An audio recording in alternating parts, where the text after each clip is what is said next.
Okay, we're here today at Ricardo Ortiz's brand new studio where Hello. he has just moved in. He's very happy to be here. It's a gallery and a studio. So tell me, why, first of all, why did you move to the new space? Well, first of all, thank you so much. And to me, it was very important to have a better space to show paintings, basically. I moved because I don't want to have the mess that I used to have there.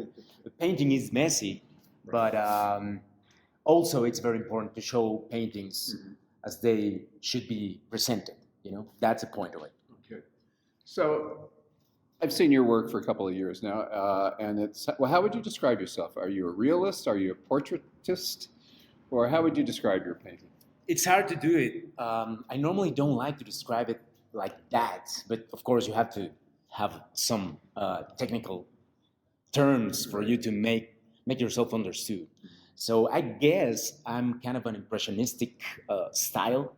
Don't like to say that, but yeah, it's a way to describe it. I love portraits. That's what I love, like the most. That's what I do the most. And one of my most important things is to tell a story. So sometimes it doesn't have to be a portrait, but still a portrait tells a story. But the other thing is that the paint moves, that you could see my stroke, that I can show that I can over exaggerate the color. And the stroke, it's very important to me. If I don't see the stroke, I don't know, if it's rigid, I want it to move. I want it to feel like it's alive.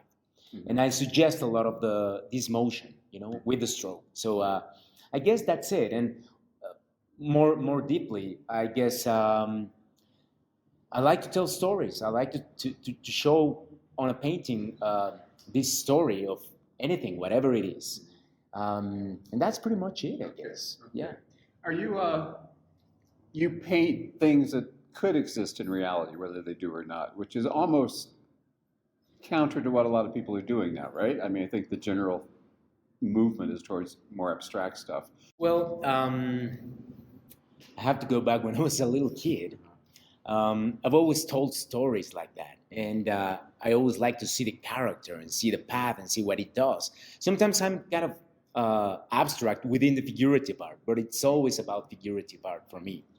I can't say why. I guess I love drawing. I love drawing. That's what brought me to painting, drawing. I used to be a sports journalist for so many years, but since I was a kid, I've always drawn. So drawing to me, it's more interesting maybe to show an expression on a face or something like that. So drawing, it's I think the key to that. I like abstract. I've done it, but not my favorite thing to express myself, I guess. It's only about that. Uh-huh. And you seem to be, it's not obsessed, but very interested in faces. What is it about the human face that fascinates you?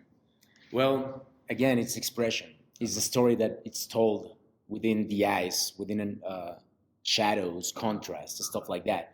So I try to be very abstract. Actually, I love working, for example, with knife palette, because it's very abstract. It forces you to go on a very abstract level within the figurative, of course. But I just love that. I don't know why. I can't explain it actually. But I've always drawn faces since I was a little kid. Okay. Yeah, I don't know why. I don't have a proper answer. I'm sorry about that. But as you paint the faces and the people and the realistic scenes, what's in your head when you're painting somebody's face? What are you looking for in a face? I need it to be believable, and of course, the eyes is the key. The eyes is always the key. And I'm very meticulous about trying to be very, well, I really admire, for example, Sargent as a portraitist. It's very simple, it looks easy. It's not, it's never easy. Right.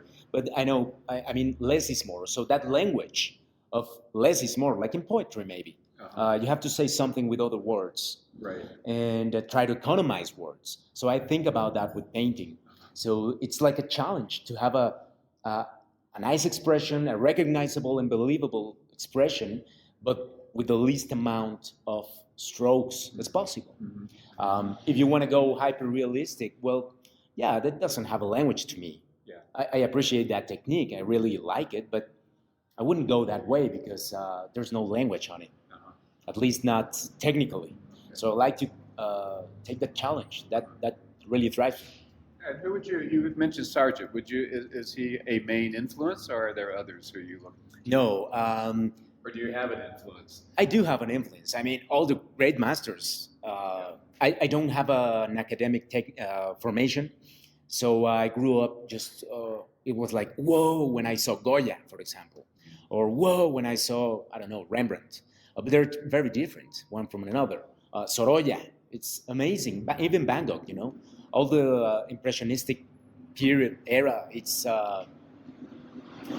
It's amazing for me. It's something that really messes with my eye and my mind.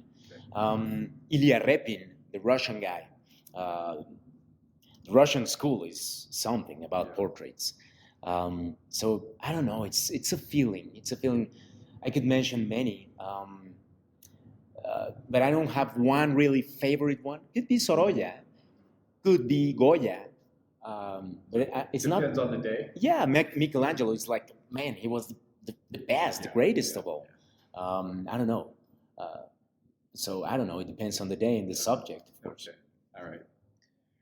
All right, Ricardo, thank you very much for taking the time to talk with us. Thank you so much. And, congratulations on the new studio. Thank you so much. And the opening of the studio is going to be the 26th of April. So you are invited, of course. Thank you. Thank you, French Doors, and see you soon. Okay, thank you.